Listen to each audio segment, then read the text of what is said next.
একজন মুমিন কাউকে ধোঁকা দিতে পারে না, কাউকে কষ্ট দিতে পারে না।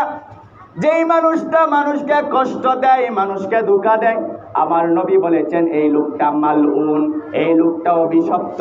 হাদিসে পাকের মধ্যে আছে, নবী করিম সাল্লাল্লাহু আলাইহি ওয়াসাল্লাম বলেন, ক্বালান নবী সাল্লাল্লাহু আলাইহি ওয়াসাল্লাম আল মানউন মান দাররা মুমিনান ওয়া মাকারা বিহি, রাওয়াহু তিরমিজি।